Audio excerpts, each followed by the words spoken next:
ask you a question now? Oh, okay. You asked me to speak first. Yeah, what's frustrating about this debate is that a lot of disingenuous information is being put out, actually by both sides. A lot of what's been claimed by the SNP in terms of what we can get under independence, we won't get.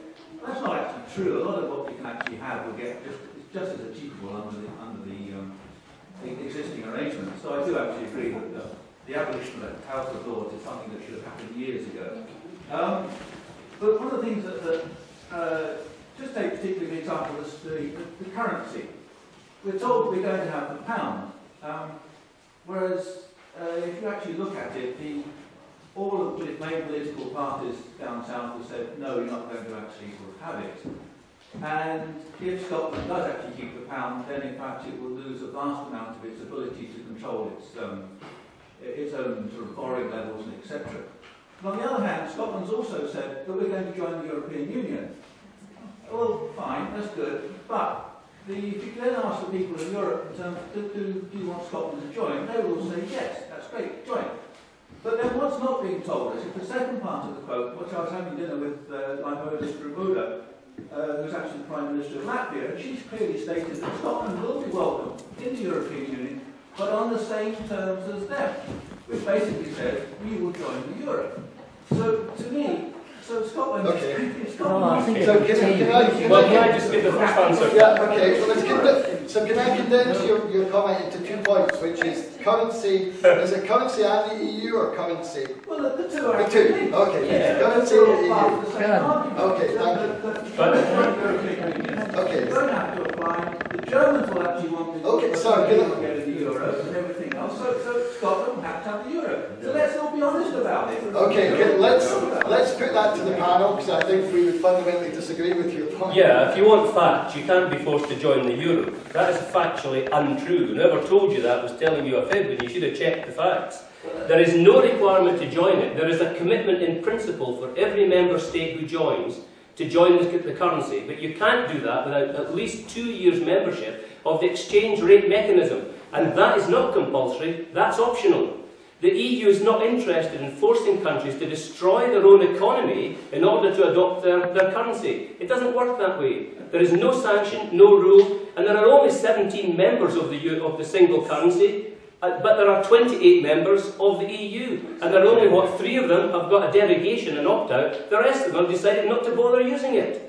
So there is no requirement to join the euro. But there will be a commitment on Scotland's thing for the long-term objective and practical. Well, they've all signed up to that, but they haven't had to join. That's the point I'm making. You do not have to. Nobody can force you to join the euro. You're looking for facts. That's past that, and it's in the treaties. Well, I disagree on that.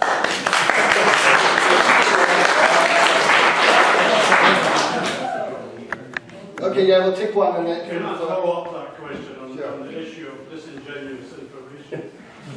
Ivan introduced his talk, started to give us figures, by showing us figures on income tax. But the government's income is far, far wider than income tax. Corporation tax. That was total tax. That was total tax. You were showing income tax. No, I'm showing total tax. No, it doesn't. Include VAT and road tax. Corporation tax. Everything's in there. Everything. No, that's total tax. It's total government revenue. Why is it headed up into It isn't. It was on your slide. Okay. No, let's just keep That's the what he's same. Well, if you want to come forward, I'm sir. quite happy to be proved wrong. Okay. Let's see the If science. you want to come forward and look, so I don't have to fire up the No, projector. I think everybody should see it. How do you turn this I on? know I'm right or I'm wrong. Okay. I've done that. Certainly wrong about that. There you go, you never thought you would have this suspense. It's an action replay of football. We have it on tape as well, sir. It's Come on.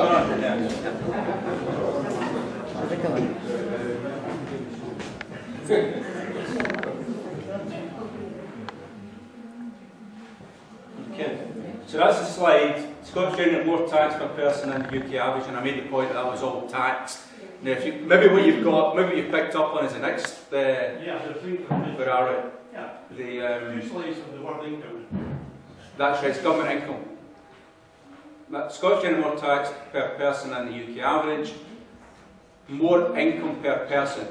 Okay, so it's income per person into the UK, into the government. So it's all tax. Okay. Maybe that's where you picked up the word income. But I'm talking about government income, which is all tax. Okay, I think it's an important clarification, so thank you. Let me ask a question here from what I have. What will happen to England after independence and its position with the G8? And secondly, what happens to the UK debt after independence? UK debt. UK debt after independence. Right, it depends how much detail you want to go into on this.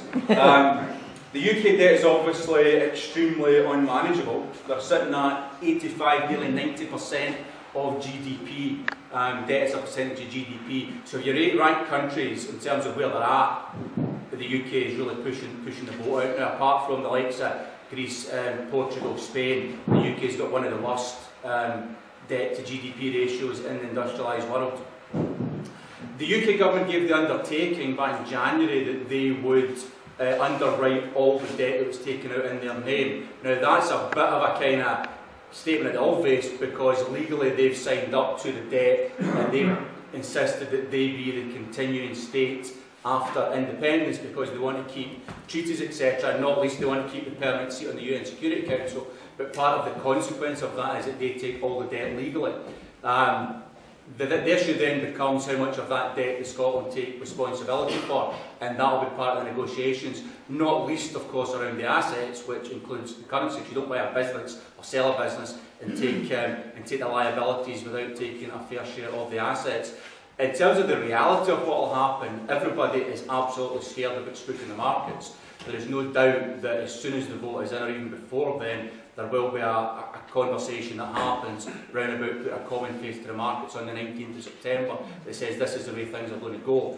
Because while the UK government is quite comfortable about keeping voters in the dark, the last thing they're going to do is keep the markets in the dark. So there will be a statement round about what's happening with the debt immediately. The reality is, I mean, Scotland could technically walk away from the debt. There will be a trade-off for assets. The currency is part of the assets. A deal will be done. Scotland will take a share of the debt, which will keep the UK's debt to GDP ratio at the level it's at now and stop it going 10 points higher to over 100% almost, which would what would happen if they took the full amount of debt. So I don't know if that answers the question, but that's the consequence of it. My question, if that's okay. Yeah. The concern I have is obviously you're talking about taking on a business. What I, as an individual living within the country, don't want to sort of have an income that's actually less than the repayments on any debt that I have. So irrespective of how rich I may be, i.e. how much income I'm generating, if actually sort of what I've got going out is a lot higher because we've actually taken on this colossal debt from the UK, we're actually no better off. Well, in Scotland's position, it wouldn't be any higher. But we don't know what that is at this moment in time. That's the problem. That's really what you're saying. Is that actually we won't know until after the actually. Well, yeah. I mean, worst case will be population share, right? Which is the most likely scenario, but that's the worst case. Is population share. So they say the total debt for everybody in the UK is about £22,000 per head at the moment. Scary number. They divide that by population, and Scotland would take its share. The whole point, though, is that Scotland's GDP being 10 to 20% higher than the UK number, depending on what year it is a percentage of GDP. And you can check all this, it's in the IFS reports, it's whatever you want, right? Scotland would come out on day one with a debt to GDP ratio 60 or 70% kind of number, depending on how much debt we take, which is going to be, just by virtue of the fact that our GDP is 10 to 20% higher, 10 to 20% lower than the UK's number. So we do start off in a better place in terms of debt to GDP ratio, which in actual fact gives us a lower borrowing cost. Depending on what assets we take, because we may well get to the point, we probably will get to the point where we'll look at some of the military assets, for example, and say, frankly, we don't need aircraft carriers, we obviously don't need trying, we don't need X, Y, Z, A, B, C, and there's a lot of stuff we probably won't need, so it's quite possible there'll be a lower number than even the population share. The second part of the question was obviously there's a G8, so I don't want to keep over, but there's a G8 obviously in I don't think it'll make any difference to that. In the UK, you've got to remember, we're only 8% of the UK population, 10% of the UK economy. They will carry on pretty much as that. But it's important to us, at the end of the day, they're our biggest trading partner. And the last thing you want to do is for their economy to be any worse than it is. So in reality, in the real world, when all the political blah blah is finished, they will work very, very closely at an economic level to make sure the transition is as smooth. I also think that I think one of the other aspects that we forget, because we keep looking at this as a domestic issue, because clearly it is within the UK, but there's also a global aspect, because one of the key things that the British government still does is it has soft power. I mean, whatever I think about the British state, it's actually quite popular on a worldwide basis. Britain is actually a trusted country, by and large, maybe not in places like Iraq anymore. But we are facilitators on a global scale, partly as through EU membership and through being friends with Washington.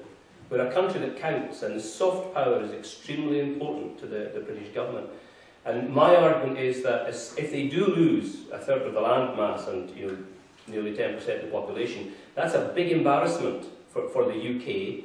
And there are many enemies out there. It's interesting we mentioned in G8 how Putin is now had completely been quarantined almost from the G8. He will make hay with that.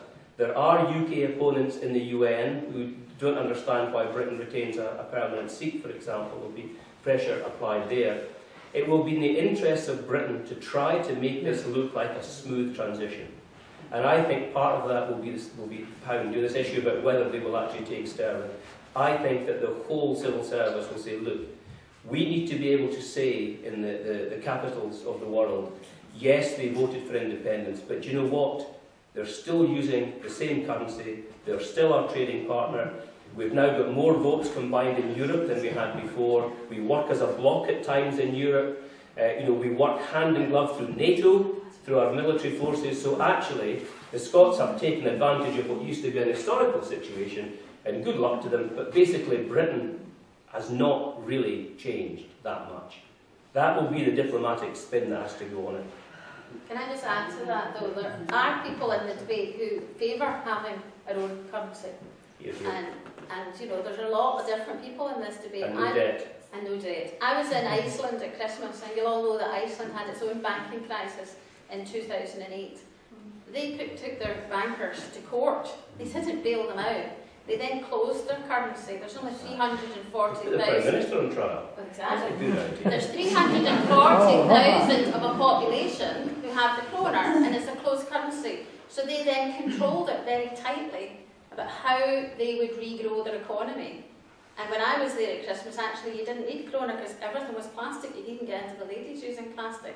So I just think that we can decide for ourselves what's in our country's best interest. I understand the debates about a smooth transition, but there are other voices which are saying, actually, we could have our own currency, but that might be further down the line. Okay, thank you. We'd like to take one from the floor. Does anyone want to ask a question from the floor? Yes, this lady here. 75% of our trade goes down south. Why are we separating? Will they not go elsewhere? No. I mean, I do business in, I don't know how many countries. No, you say no, but sorry? Why? Well, I do business with my companies in lots of countries, and the reality of international business is people will buy where they get the cheapest price, with the best delivery, with the best quality, right? So if that's the current situation at the moment, there's absolutely no reason why that would change. People aren't going to stop buying Scottish whisky, for example, because we are independent, right? That's not how it works. People will continue. People don't trade because if you're in the same country, they'll trade with whoever it makes sense to trade with. Well, that's not what I heard. Can I add to your point with one of the questions from the audience? I'll let you answer if you'd like to, because I think it does tie in. It's what do the panel think the reaction and consequences of a yes vote will mean in terms of the Westminster government towards an independent Scotland, which is, I think, kind of what you're asking. What would the reaction be from down south if we vote yes? I'm more worried about the consequences of a no vote down south, frankly. And I think there's going to be more powers coming. I think if there's a no vote after all these years of this debate, I think a lot of folk in England will say, you can stuff it, frankly. You know, we're fed up talking about your problems in Scotland. And now you want us to take up parliamentary time, giving you more powers, giving us more... Well, no, but I tell you, in the Parliament, after the next general election, which if it's a Tory one, may well have quite a clutch of UKIP MPs in there as well. I mean, their policy until very recently, when they needed to campaign in Scotland, was to abolish the Scottish Parliament. So, you know, there are people who are not going to be well disposed, but that's if there's a no vote. I mean, let's assume there's a yes vote. I think the argument is the whole British state, the British system, will move into accommodation mode. That is what governments do, because it's out of self-interest apart from anything else. You simply don't get a government, you know, saying we will punish them. They say that now in order to frighten people ahead of the vote. Afterwards, I swear to God, that will completely change. The first people at Salmon's door on the morning after will be the British Treasury trying to negotiate a deal, and the European Union saying, for God's sake, don't go to EFTA, we'll let you in.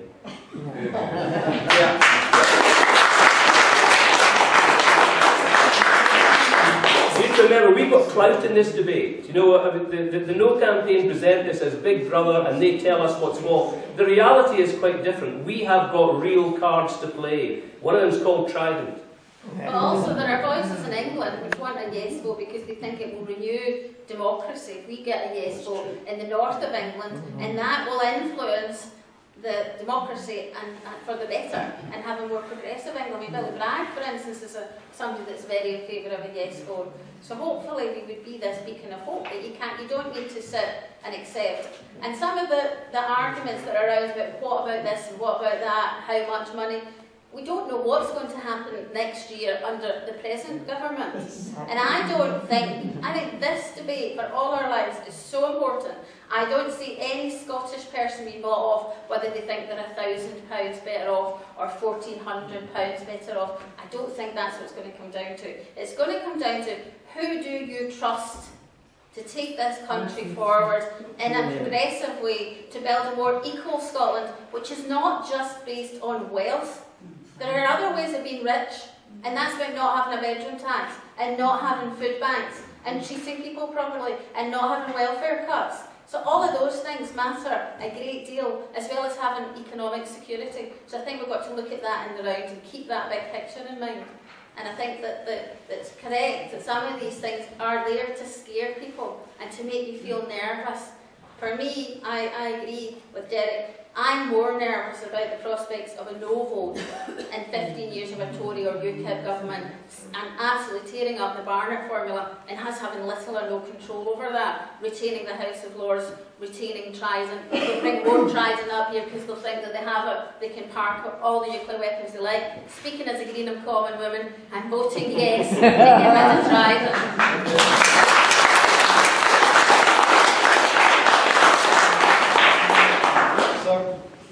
I'm actually quite concerned that we're not really listening to what this lady is saying. Okay, right, we're talking back over her. Right? Because I think what she's voicing is something which is very common feeling. And it's a feeling that if we vote yes, there will be some, it's not even revenge, but there will be some gulf open up. And it's expressed in terms of trade and people not buying our stuff. And actually, we'll be very isolated. And I think that's a very real feeling that people have.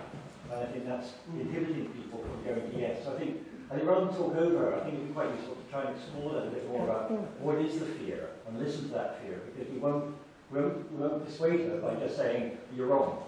So I'd like to talk a bit more about what she's worried about. Well, okay, but yeah, do you want to add to your point? Well, just that trade could go in elsewhere from Scotland. Okay. There's Europe. Other individuals to another country. So okay, let me put that to the panel and see, does anyone want to add something? If not, I'm quite happy to add a personal perspective. Well, yeah, I mean, as I said at the beginning, I mean, I do business in, I don't know, a dozen countries at the moment. I've got manufacturing operations in 4 countries at the moment. I've worked all over the place, travelled across borders, done all kinds of stuff. And the reality is that global trade is exactly that. It is global, right? People will buy stuff from anywhere if it's the right stuff, right? So the fact that you happen to be an independent country, people in England don't not buy stuff from Ireland or France or Germany or China or America or whatever because they're not part of the UK. That's not how it works. People do business and buy stuff where it makes economically the most sense to do that. Do you mean that customers may not buy Scottish goods as a boycott? Or companies won't sell in Scotland? Well, just trade that, you know, from here that goes down to, well, it goes down south. 75% of our trade goes down south. But as I said at the beginning, people in England aren't going to stop buying Scottish whisky, for example. But I think they will. I think they will say yes vote. I think they will go elsewhere. Okay, I'll take that comment.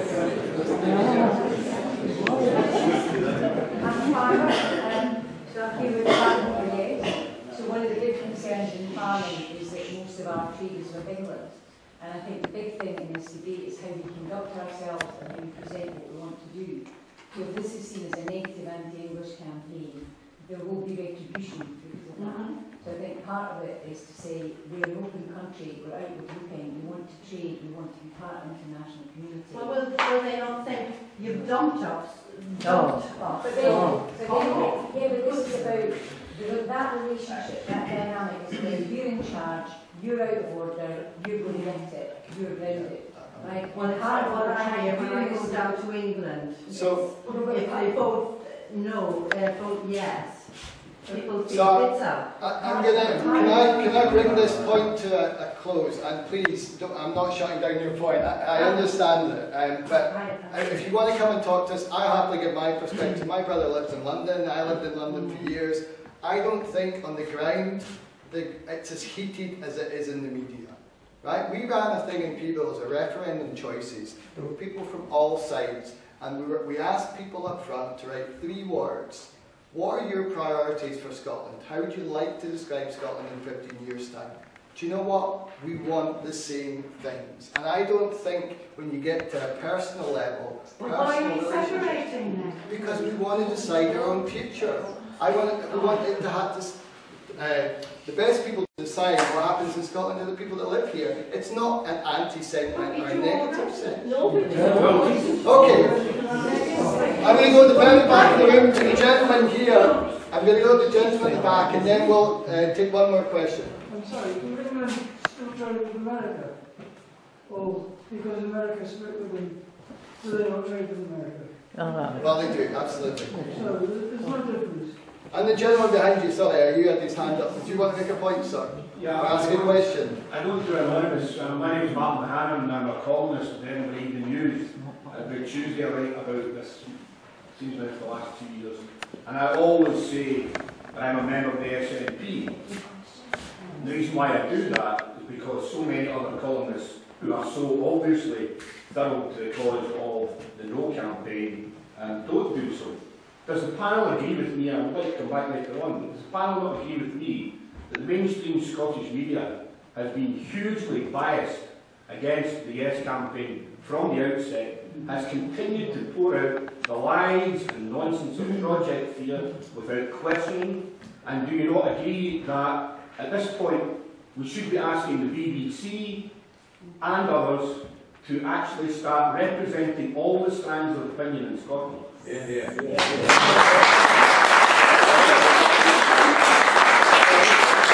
I think the media in Scotland represents the country that we have just now. I was pointing out the other day that from the point of view of the BBC, I'm not defending the BBC, I'm one of the biggest critics, and that's why they'll not have me back over the door. Well, they won't. I mean, producers are scared of the management nowadays. I mean, it's ironic. We've just had some European journalists and Asian journalists jailed for 7 years today in Egypt for doing their job. And the BBC in Scotland, the producers are so gutless, they won't have someone like me back in case the boss says boo to them. So there's different degrees of journalism on a global scale. But I think we get the media in a way that reflects our country. I was going to say that if you think about Brian Taylor at the BBC, he has to take account of the fact that the union exists, that we have a Tory-led government which runs all the major affairs of the state, and yet in Edinburgh we have a localised government which is run by nationalists. And in presenting information, I mean, how difficult is that? You know, to try and be impartial and to tell a story and to be informed, that's quite difficult to do, you know, it is a bit of a tightrope. However, the point about the wider media, I think, is that they reflect current interests, they reflect the ownership, they reflect the views of individual journalists, as we've been discovering, actually, as Martin's saying. I mean, I'm shocked at some of the way in which some of our national newspaper journalists have emerged in this debate. You know, where they are actually die-hard, you know, eugenists. I mean, there was one writing the other day saying that the BBC should not be impartial. The BBC should be taking on the SNP to defend the British state, because that's what the BBC did with the British state against the Nazis. Now, you know, that's coming from a mainstream newspaper. Let me take one question. But can I just the last point I want to make is, we will get the kind of media we deserve when we're independent. It will all change, because they will have to address a different audience. Right now, it's because it is aimed at the UK. The mindset is UK, and that's the problem in the BBC as well. So is your point related to this question? Yeah. Well, in a way it is. I am a strict unionist, it's completely opposite to you. I'm here this evening because I don't feel that anybody can comment unless they come and hear both sides. That's the only reason. The lady there is sitting at the trade. For years we've all been encouraged to buy British. That's why there's so from this Scotland it's gone down to England. Because as a complete union of countries, that's what we've always done. I moved to Scotland in 2003. I will never go back down to England because I love Scotland. I think it's a fantastic, fantastic place. The people are brilliant, the place is brilliant. We might send you back. He's joking, man. But as a musician living in Scotland, my concern is for years we had the opportunity to move. My grandfather was Northern Irish, my mother's grandmother was from the Isle and I was born in England, and it's fantastic that we've got it all. I don't understand why the SNP, with Alexander, are now fighting for better rights and better control within Scotland, whilst remaining within the Union. Yeah. Well, okay. The really big issues, I think, are what join the Union together. Okay. Determining what happens in Scotland should be what we, not just Scots, but anyone who lives in Scotland. Well, that is the case. That is the case. So, can I put your... Yeah, I'll just come back on that, sorry. I wanted to just answer the gentleman before who said it was SNP and the point here about people being on the no side. I'm not sure people are actually no, but I think they're very cynical, and they come with that very cynical mindset where they just want to knock down ideas, and I think we've got to move away from that.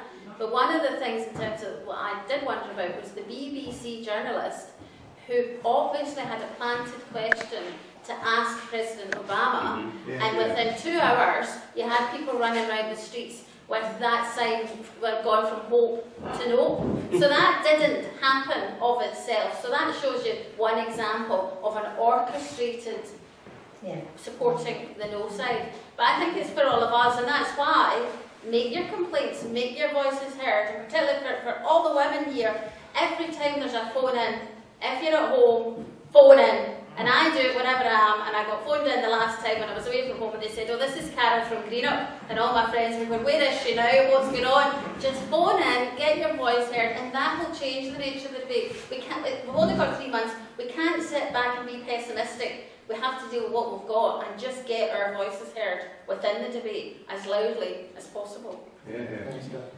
Yeah, I'll just on the where you're living thing. I mean, it's you got to look at what you're looking at, right? I've got a house down in England as well as here.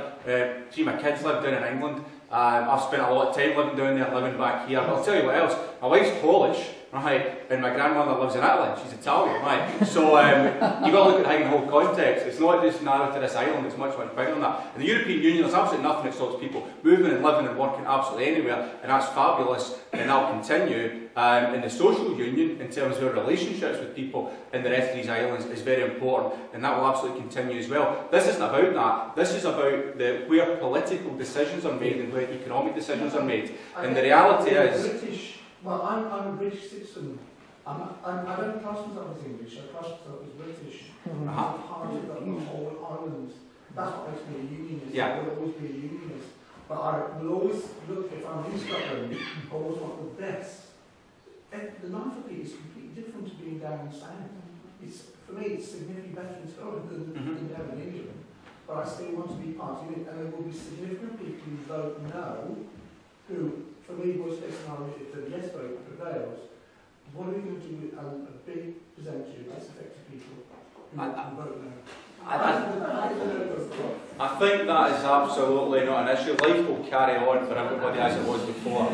It's just decisions will be made in a different place about certain different things, right? I mean, to be fair, there's folk on both sides of this argument that have got your attitude, right? There's people who think they're British, Britain's their nation, British nationalists will be like, that's their view, and that's how they really feel comfortable in that. British identity, that's the most important thing, regardless of the economic arguments or the self-determination or anything. There's other people, frankly, that have come from this nationalist point of view on the Scottish side who want independence regardless of anything else. When I've arrived at my decision based on looking at the facts, what makes the most sense from an economic point of view, from a self-determination point of view, from the fact that small countries are the most successful countries in the world for all kinds of reasons to do, we get better democracy, better run economies, etc, etc, etc.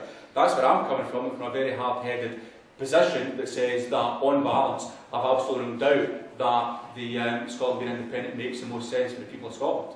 But you're entitled to your opinion, of course you are. Yeah, but if it were the case that the unionist parties were interested in your idea of giving maximum devolution, devolution, within the framework of the union, which I think is where you're headed yourself, that's what you're indicating, why isn't it on the ballot paper? I mean, what kind of Democrat says, well, we've got this idea, but we just don't want people to vote on it? There are actually legal reasons for that. No, there aren't. There is no reason why it isn't there. They were not interested in the governance of Scotland. They did it because they thought they could crush salmon. That's again is part of disingenuous. Tell us the answer. What's the legal reason then? What's the legal reason? So it was passed by this, to do with where the actual legal authority for creating the authority for this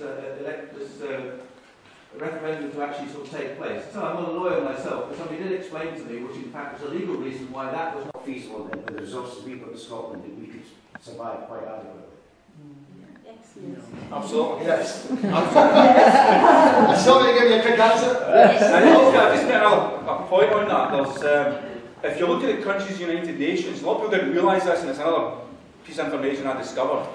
Looking at it, there's 190 odd countries in the United Nations, about 85 of them are smaller than Scotland, right, and just over 100 are bigger. So we're not a small country, we're a medium-sized country by world standards. There's an awful lot of countries that are the same size as I've shown, very successful. A lot of countries that are an awful lot smaller than us that are perfectly viable and do extremely well as well. So we are by no means a small country, we're a medium-sized country. So this lady was next.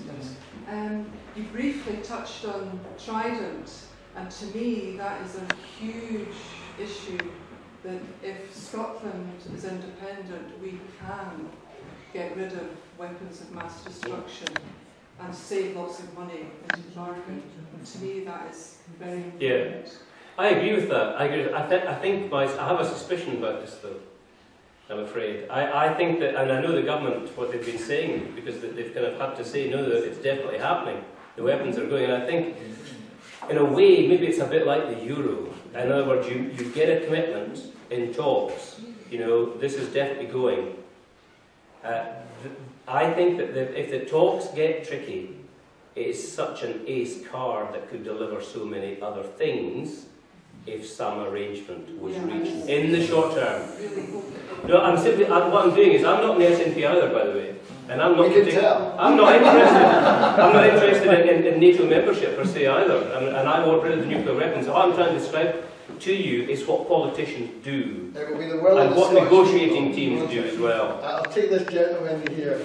Okay, the gentleman behind me making a point about it not being possible to have Devo maps on the ballot paper, and I would accept his point just to enable us to move on. What I would ask is that where is the offer of further powers if we vote no? And I'll answer my own question. There is absolutely no offer of anything concrete except Vote no, trust us, we'll give you something afterwards. It's not good enough for us. Okay, I'm going to ask this question here and then I'll go back to the floor. How will an independent Scotland affect my disability benefits? Well, I think this follows on to the last question. If we're not paying for Trident and we're not paying for the House of Lords, we decide what level of benefits and how we care for the vulnerable and the elderly, the disabled in our society. And I think it's an absolute scandal that all but 5 Labour MPs in Westminster voted for the cap on welfare benefits. So we, for us to decide what we spend and how we protect the most vulnerable in our society. And as a social worker years ago, that was my stock in trade, giving welfare rights advice and trying to make sure that people had adequate provision and money to live on and adequate housing. And we appear to have gone significantly backwards with a greater inequality from those that have and those that have not. And in an independent Scotland, I would want to make sure that we actually put people at the centre of our society and made sure we had a level of care that nobody fell below and they didn't have to go through demeaning means tests. Or for instance, as an employment lawyer, a lot of disabled people who try to work and they're discriminated against in work. And now you've got an employment tribunal fee that you have to pay before you can go and take your case to an employment tribunal to say that you have been discriminated against. And one of the first things you have to do is you have to go to what's called a preliminary hearing to prove you're disabled in the first place. I would volunteer to be the Cabinet Minister for Employment and Equality Law and Welfare, and let's start again and improve the system.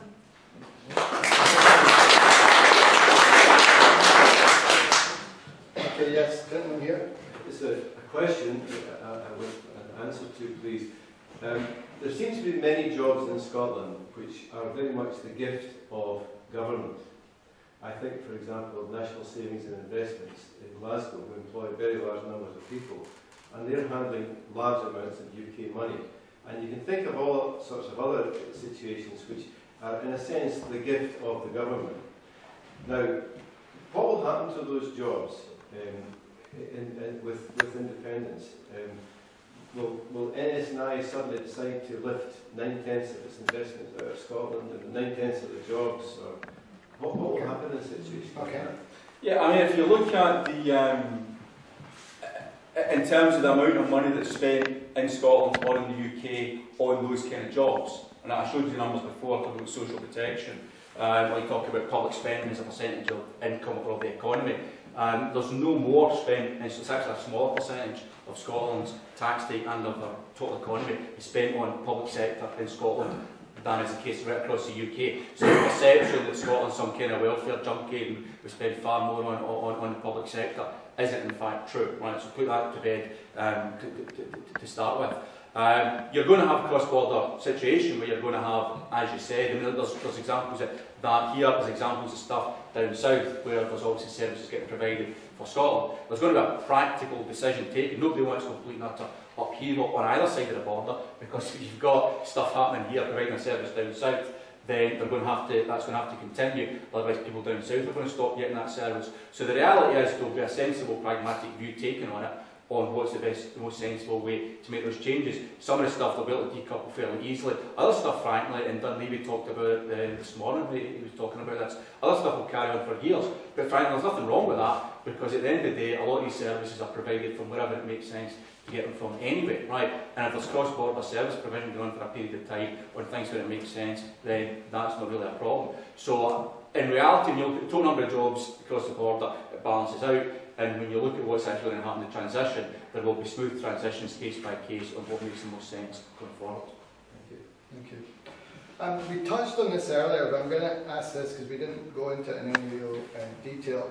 Where is the logic in disconnecting from England, Wales and Northern Ireland and then reconnecting with the EU? Yeah, okay.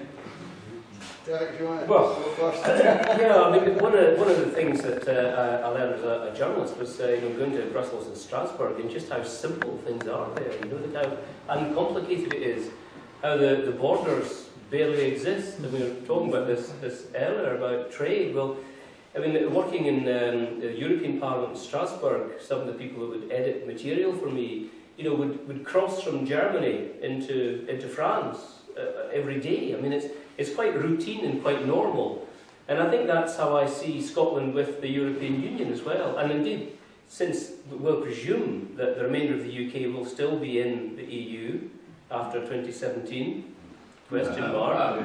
Well, it's a real problem for us if they aren't actually. I'm quite worried about that. But the fact is, if we're both in the EU, then I can't see that there's a kind of an issue. Even with the common travel area, we still manage that without any real difficulty at all. Plus, you have to remember there's a third party in this, which is the Republic. The Irish Republic is part of the travel. That's not answering the question with any respect. The point is that we're taking the connection with England away. So we don't like Westminster making decisions for us, and we're removing ourselves from Westminster. We're removing ourselves from England, Wales, and Northern Ireland. But we're going to be part of the EU, which is even more remote. But you're sorry. Okay, let's go in a bit more. But you're able to be independent within the EU. That's the big difference. We join the independent states in our own right within the EU. That's not what we have in the UK at the moment. It doesn't give us a bigger voice. It doesn't allow us to speak. So let's have Ivan comment, and then I will give you a point to reply, and then Carol, would you like to? Yeah, I mean, there's a couple of things there. First of all, I mean, you hear this thing a lot, and the reality is completely different, right? The EU is a membership organisation. Sovereign states make decisions on which membership organisations they want to be part of, be it NATO, the EU, ASEAN, North American Trade Organisation, whatever. The only country in the world that doesn't kind of take part in international organisations is North Korea. I think everybody else kind of plays with other people depending on what makes interest for them. And the whole point about sovereignty is a bit like being pregnant. You either are or you aren't, right? And at the moment we're not sovereign. At the moment the Scottish Parliament only exists by gift of Westminster. Could be taken away by Westminster. Westminster makes the decisions on what we're involved in and what we're not involved in.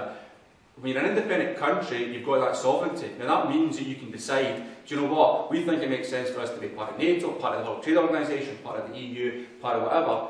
And then, do you know what, a few years down the road, because we're sovereign, we can decide we don't want to play with them anymore, we'll go and do something else with the ball. You're talking about Westminster as though it's someone else. We are part of Westminster. We're going to remove part of the EU, which is even why more people will have control over the decisions that are taken. The point I'm making is when you're sovereign, you can make those decisions on what organisations you want to be involved in or what organisations you don't want to be involved in. And just to put a numerical spin on that, because it is important, the amount of money we're talking about here, you talk about the EU as if they control it. You look at other countries in Europe, the Netherlands or France or whoever you want to talk about, they're very, very clear. They are independent countries, right? They're not controlled by Brussels. They make their own decisions on what they want to do. You say to them, you're not an independent country because they're in the EU. They laugh at you. Okay, so it just doesn't make sense. If I could just come back on that as well, I think that an independent Scotland being a small, confident, outward-looking country. I don't want us to become an independent Scotland which only looks inward and becomes very parochial. We can have alliances with Europe and with other countries, and speaking as an employment lawyer, we benefit greatly from very progressive equality and discrimination laws which are from the European Union and down. So you've got to balance up. I have a concern when you look at some of the European countries and who they're electing in the moment, and they're becoming less progressive, and I certainly think that's a political debate we can have in the longer term. But to me, there's no contradiction with being a small, independent, self-assured country which wants to have interrelations with Europe and with other countries and be allies, but from the position that you control your own democracy and you make that decision for yourself. Okay, thank you. Lady here, and then I've got the gentleman there. Sorry, the place where we're completely affected by not being a member state in Europe is farming. So at the moment, the Westminster government have negotiated Scotland to the absolute bottom of both Pillar 1 and Pillar 2 of CAP. So it was suggested last week it's very difficult to imagine being in a negotiating position where you negotiate yourself below the minimum. If Scotland was a sovereign state tomorrow, Scottish farmers would be billions of euros better off just by being a member state. That's before we get to negotiate our corner. So at the moment we have no say in Europe in the farming policy in Scotland and the needs of farmers in Scotland, which are very different from the Westminster government's agenda. So for farmers it's absolutely critical. Gentlemen, now, are you going to make the same point? Simply wanted to add a point that, of course, as an independent country within Europe, we would have slightly more than double the number of European MEPs. We would have a member of the Council of Ministers, and we would be represented in the Council across Europe as a whole, which we are not at the moment, not as an independent country. In the Commission, sorry. Commission. Yes, gentleman here. I'm a Scottish nationalist. The reason I'm a Scottish nationalist is I think it's the first year of Thatcher government, and there was a Tory MP Scottish News around the Mayor Marquis, and it was with the pensioners in Scotland getting their winter payment weeks behind the English pensioners, and she asked them, why is that? He says, because your pensioners are used to the call. And I decided I'm going to be a nationalist. It's not ridiculous. Can you see any way at all that our Parliament, when we get a guest home, can treat our own people with such contempt as that? I'll go to the lady here, please. Yeah, it was really more a comment I wanted to make rather than ask a question, but we seem to be in thinking of an ideal world. We want to pick and choose what we are independent on and what we're quite happy for the rest of the landmass to look after, like the defence, and we'll pay a small bit towards that. Get rid of Trident for all its uses in employment in the West for many, many years and no problems. I don't see, if it's from the danger point of view of the actual weapons, it's not going to make one bit of difference if they slide it down the water into Cumbria or into Liverpool. From the danger point of view, it's not going to make any difference whether it's in the Holy Walk or 200 miles down the waterside.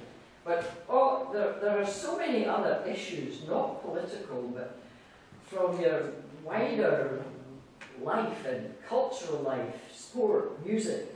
How does all that survive on this 5.2 million people? Out of that, a very small percentage of that are working people, are employed people that are not at school, education, or home. No. I mean, just you are picking and choosing. You want to keep the Queen or the Okay, so let me can I do one way through that before I forget them all?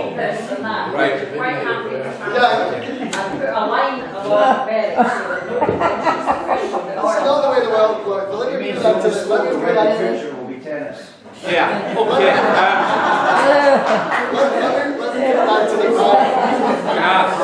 Just come back. So the first point is, I made this point earlier, Scotland's actually got a smaller percentage of its wealth getting spent on the things we talked about, welfare, pensions, etc, etc.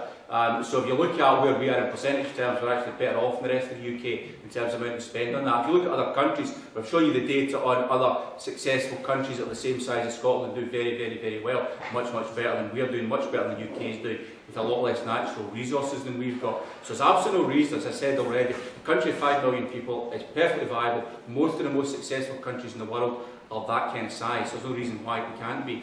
In terms of, I'll just kill off the Queen point because that's quite an interesting one. If you check back, I think I'm right here, but if you check back through the way these things work through royal lineages, you'll actually find that Scotland's got more of a claim to Queen Elizabeth than the rest of the UK has. She's got a direct line right back to the Scottish times through James VI, and she doesn't have a direct line all the way back to the Tudors through Henry VIII, for example. So in actual fact, Scotland's Queen Diamond's Queen. And in terms of other issues, the whole point is when you're an independent country, you get to decide what you want to do. There are plenty of independent countries in the world that share lots of things with other countries because that's what they choose makes the most sense for them. So as I said already, if you're independent, you get to decide what you want to do, who you want to play with, who you want to share things with, etc, etc, etc. And there's absolutely no problem because I said every country in the world except for North Korea shares stuff with other countries, and it doesn't mean you're not independent. Okay, thank you. I'll go to the lady here. Yes. There's been a little been said about the windmills that we have entering the sky. And nobody has mentioned about the money that they're going to give or take away or whatever is going to happen. So until I make up my mind of what's going to happen this way or that way, I want to know, is there going to be windmills over the hills of the borders, which would be absolutely unthinkable. But in fact, it's going to happen because it's all gone quiet. And the last time that David Cameron talked about wind and the money thereof, the electricity, and how dependent they were in Scotland for it. Because we're the ones with the hills, we know that, we've got rain running down them all the time and all the rest of it. And I really feel that's something that should be brought up publicly. I better not say the next bit or I'll be in trouble. But I really feel I would like to know, because that is something that is going to spoil my view of the most beautiful hills that there is. And there's somebody going about seeing how important these hills are going to be and how suitable they're going to be.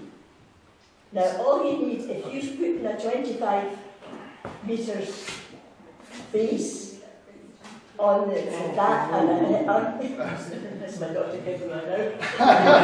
So,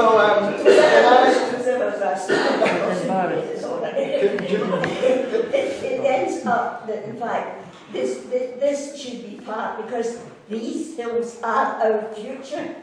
And if we have a storm that they had down in Wales and the horrible, horrible stuff that they knew was going to happen, and we know that if we get 25,000 tons of concrete to bed these things, which in fact is giving Denmark the money, because they're building them for us. We're not even building them, we used to build ships. Can I try? So that's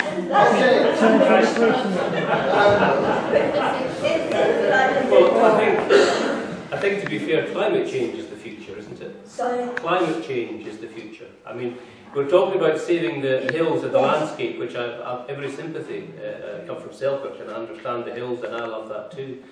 But I have to say, you know, that we need to wise up here about what's happening on the planet and take a global view of it. And there's no question, in my view, that the wind turbines are making a major contribution to cutting carbon.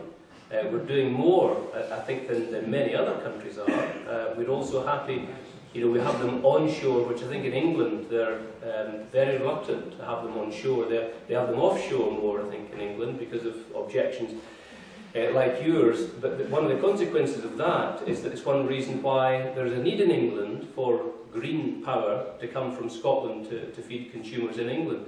I'm a supporter of turbines. I mean, I have to say, driving through them or flying over a country with them, I think, great.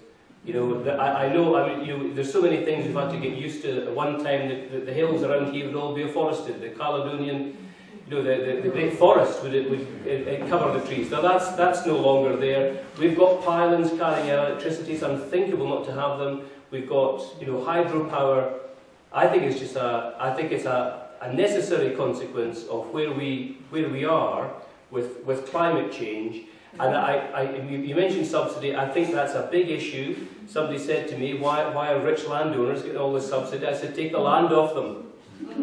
That's the way to solve that problem. Give that to the people, and then somebody else can get the money, not the landowners. But actually, on the question of subsidy, they are building new nuclear power stations in England. Obviously not in Scotland, and they have had to do a deal with the French and the Chinese who have come in because they couldn't get British investment for them, and they've guaranteed a price for 35 years, and that is a serious subsidy from taxpayers. So we don't have energy without subsidy. I think is the way it is nowadays. They're not looking to the future of what's going to happen. They are only got a lifespan of 25 years. Now, there's stuff left over from the war, which was over 50 years, that's still not being cleared away. I would rather deal with an old turbine that's fallen over than a nuclear power station.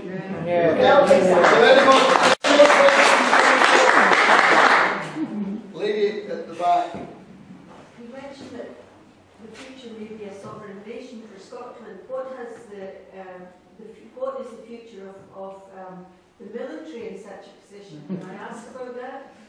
What defence would such a country produce? How would it have an army? Where would it be? Where would it be situated? Okay. Who would pay for it? How would it Not in be Afghanistan. Yeah. Okay, no, that's it. Of course you can ask that question. I mean, the whole point again is if you look at independent countries, again, the list I ran through earlier of the richest countries in the world, they've all got perfectly adequate military protection, no doubt about that at all. Norway, Sweden, Denmark, Finland, etc. I've got perfectly adequate military. The amount we spend at the moment is a ridiculous amount of money because of the inefficiencies and frankly incompetence in the MOD. Anybody who's done work supplying the MOD understands how inefficient they are when it comes to their purchasing regimes. You can charge them in you like and get away with it because they've got no control over their spend. We spend £40 billion a year in the UK on the MOD. Denmark spends £2.5 billion. Ireland spends £1.5 billion. They're all, if you look at the Scandinavian countries, perfectly well defended. The detail of the Scottish Defence Force is in the white paper. There's quite a lot of level of detail in terms of how many troops, what defence are going to have in terms of marine, in terms of air cover, etc., etc. Where they're going to be based. There's a lot of detail in there in the white paper in terms of exactly what that defence force looks like. And as I said, in terms of how it's costed, at the moment we spend, as part of the UK, £3.3 billion is Scotland's contribution towards the UK MOD costs. An independent Scottish Defence Force, on the basis it's there, 15,000 troops, etc., costed at £2.5 billion, so that's a saving of £800 million straight away on today's numbers, and that's the same as what Denmark spends. And the problem we've got in Scotland, if you look at, there's been 2 instances in the last 3 years where Russian aircraft carriers have come into the Moray Firth, and it's taken them 2 days to get a ship, a UK ship, from Portsmouth to go and escort them out of waters, because there are no ships based in Scotland. Scotland needs a marine force that it doesn't have at the moment as part of the UK, so we will have a stronger defence force in terms of what's suitable for us, and it'll be cheaper. Okay, and the most important thing is that in an independent Scotland, your sons and daughters will not be sent to faraway countries to die in illegal wars.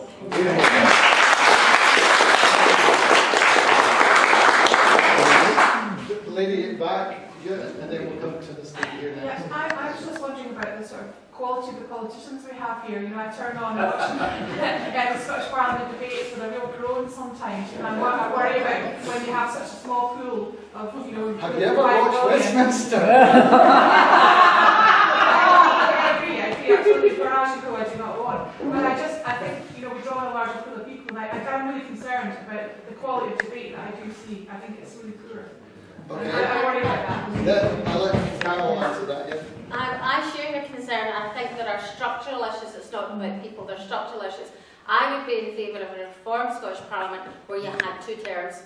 You had limited terms so that you had to have another career before you get into Parliament, another career to fall back on. So you don't get politicians who think they're there for life and don't try and are not as accountable as they should be. I would also favour some form of debate about you having some life experience before you can be elected, so that we don't now have this tendency, study politics, leave university, be a researcher for a couple of years, then get landed in a safe seat. Because you do as you're told, and I can speak as a candidate for three occasions where I kept losing the pager, which was supposed to be telling me what I was supposed to say, and be on message the whole time, and I kept telling them it was broken, and they kept sending me another one, and I would sling it away and say what I wanted to say anyway, so I never got elected. So it's really about a whole structural problem, about how do people get selected, a lot of people in the Scottish Parliament, some of those politicians who've now been there 14, 15 years, were selected in a very small hall of 6 people who had the power at a local level and gerrymandered out between one man, one woman in the Labour Party. So I would open that whole thing up for a democratic debate within Scotland. Are you allowed to serve more than 2 terms? What are the qualifications for becoming an MSP or an MP? And if we are paying somebody's salary, what do we expect them to do for that? So I think there's a whole debate that would raise the standard greatly. But the problem is that what Louise is identifying as poor presentational skills, mostly by politicians, is a positive discouragement for other people to go into politics. I think it puts people off, and I think the party system does that. I mean, one of the things that I really am depressed by at Holyrood is the lack of involvement publicly by the backbenchers. You don't know who they are. You know, they sit there mute. Yes, that they have been, they're in committees, etc. But there's very little sense the public get that their MSP who's a backbencher of what they're doing and what their contribution is. And I think this kind of whipping system is quite, deplorable really, because all of them, they must have ideas of their own, but they can't seem able to stand up and say anything against the leadership line. And I think that, who wants to be told like that what to do all No, the it's time? because they're looking to their future career that Well, they don't want to so rock that boat. And I think, can I just add, actually I could fill a hall like this 2 or 3 times over with people like me who spoke out and didn't get through the system and placed in a neat, safe seat. So it's not that actually put people off, it's the fact that the machine, and every party, that's why I haven't resigned from one party after 30 years, I'm very unlikely to join any other, and I think it's just about us all being involved in democracy and holding people accountable. And I absolutely lament when I used to put on Scottish Newsnight and see the level of debate. I couldn't agree with you more. But there are a lot of good people within all the parties who are just controlled or sidelined because they're seen as awkward squad, or they're difficult, or they're not on message, or whatever. And that whole thing needs just to be blown completely apart, in my view. We have more independence within the parliament. I have to say, I think the last few contributions have been unusually negative. I'm exceptionally proud of Scottish Parliament. I agree that some of the debates on television, some of the debates on Westminster questions are not very good. But our local MSP, Christine Graham, who is not in the leadership, and she single-handedly kept the debate about the law and corporation going against the party. There's plenty of independent debate goes on within Scottish Parliament. It's a very accessible Parliament. But I agree with people, the level of debate will rise as we gain more powers, and there's more incentive to be a member of Scottish Parliament in an independent state. Yeah. But, after 12, 15 years of the Parliament, I think it's been an extraordinary achievement.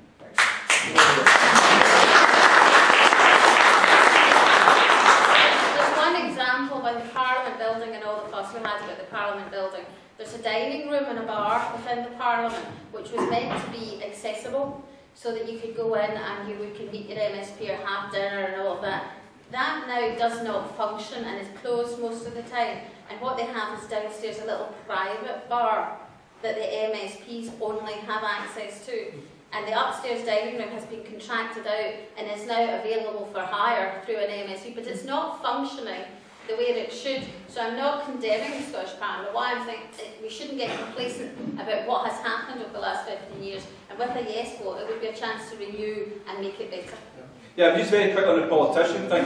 It's a problem. People look at the politicians in Scotland and think that's what's going to be running us going forward. You've got to remember that there's a whole raft of Scottish politicians at the moment in Westminster who are expecting to be running the UK in the next 2 or 3 years, okay? And we've had Scottish Prime Ministers in the past, so if we think, those people think they're good enough to run the UK, but somebody they're not good enough to run Scotland, I don't get that. What's going to happen is that the Westminster MPs that are there at the moment, and you're looking at your Jim Murphys and your Dougie Alexanders and all kinds of people who think they're standing expecting to be in the government in the UK going forward, will be back in Scotland, so you'll have a much wider pool than you do have in the Scottish Parliament at the moment. And if you look at other small countries, watch Borgen, right, so what Denmark does. The last head of NATO is from Denmark, the next head of NATO is going to be from Norway. So small countries are perfectly capable of generating top-notch international class politicians. Sorry, this lady was next, sorry, I apologise. It's more of a comment than a question actually, and that is the strange concept of extra devolved powers. It seems strange to me that the Westminster government is saying at the moment, you're better with us, you need to stay with us, you can't go it alone, you can't do this, you can't do that. We have some limited powers already in certain areas of the Scottish government. I can't see that the Westminster government can say, on the one hand, you need us to help you run things, and then post the referendum, they'll say, well actually, you can now run all of this. If that doesn't seem to marry up very well, and how far do you go down being with your devolved powers before you are in charge of so much of your own destiny? What's holding you can have all powers. I mean, this was one of the issues for me is, what is the union? It's like the Holy Grail. What actually does it mean? Because you could devolve everything, virtually everything, if you wanted to Scotland or to the other nations of the UK and retain the United Kingdom as a British state. You could keep the union. I mean, what it would actually amount to, I'm not entirely sure. I guess it's a flag and probably is the Queen, etc. But you could do that, but they won't do that because it's giving away the power, and that's what's. That could happen. Scotland could manage. I'm conscious of time, but one last question. Professor Dunleavy said it would cost 200 million to start up an independent Scotland, and then an extra 800 million to give us the infrastructure for computers, etc., and a defence force, and for pensions. No, what he said was, you listened to him, he was on this morning very carefully, and I read the transcript back. He said the set-up cost would be 200 million for the things that need to be set up. The other costs they're talking about are costs we would have to incur. 800 million. The other costs he's talking about are costs we would have to incur anyway as part of the UK, because those UK systems are coming up for renewal over the next few years, and if you're part of the UK, we would need to have to pay our share of that anyway, and that's the same kind of number we're going to have to pay as an independent country to upgrade those systems when it comes along. So what he's very, very clear was, the 200 million is the only extra cost you have. All the other costs he's talking about are costs you would have to pay for, Scotland would have to pay for as its share of staying part of the UK if we voted no going forward anyway. Well, my question was, what is our surplus? What is our surplus? How much have we got? Yes, what is our surplus? Well, everybody else, except for Norway and the Western world, we're in deficit, as is the UK. Our deficit over the last 5 years, average excluding capital expenditure, was 4.3% of GDP. The UK deficit over the last 5 years, excluding capital expenditure, was 5.9% of GDP. So wherever you look at it, our economy has got a smaller deficit, considerably smaller deficit than the UK as a whole does. So Scotland's an independent country, would have a smaller deficit, smaller debt than the UK does. By all means, carry on afterwards, or we have some information things at the back. I have one very important question I hasn't asked. What difference would independence mean to important matters like Scotland winning the Eurovision Song Contest and qualifying to the World Cup? I'll start because I'm very quick. I'm not a fan of football. And maybe we could have another interest in an event called wider than football. But I want to pick up the point that's just been said about democracy. We've obviously got some committed people in the hall tonight, which is fine because it's allowed us to have a lively debate. What I want to see in terms of this vote in September is a huge turnout, an absolutely spectacular turnout, and therefore we live in a democratic state and we have to live with the result and respect each other as long as we get, and I was going to go to Ladbrokes, an 85% turnout at least, and me with a 60% vote for yes, then we move forward, and any payments, one-off payments, money well spent. I think we'll win the Eurovision Song Contest with Susan Boyle, who will also lead the line for the Scottish football team. I've been watching with interest the progress of countries in the World Cup who have smaller populations than Scotland. Bosnia, Croatia, not to mention Uruguay.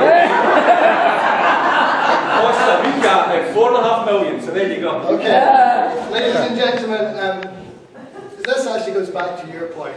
One of the things this referendum has done is it's got all you here tonight, right? It has energised our democracy in a way that we have not seen for decades. So no matter what happens, we must see that as an opportunity and build on it, stay engaged and demand more.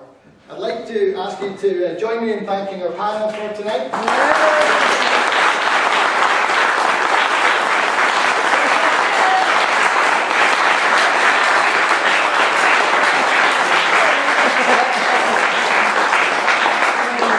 These are allegedly only for the ladies. Up the back, there are badges for the boys. And wristbands, I don't know if they'll want. Also, if you would still like more information, there is a form. Please leave us your details. If you're a yes supporter and you would like to get involved, because all of us in the groups are not politicians, you know, we're just ordinary people that passionately care about it, then give us your details as well. There is also some information, and if you would care to make a small donation just to cover our costs tonight, that would be appreciated too. But thank you very much for coming along tonight.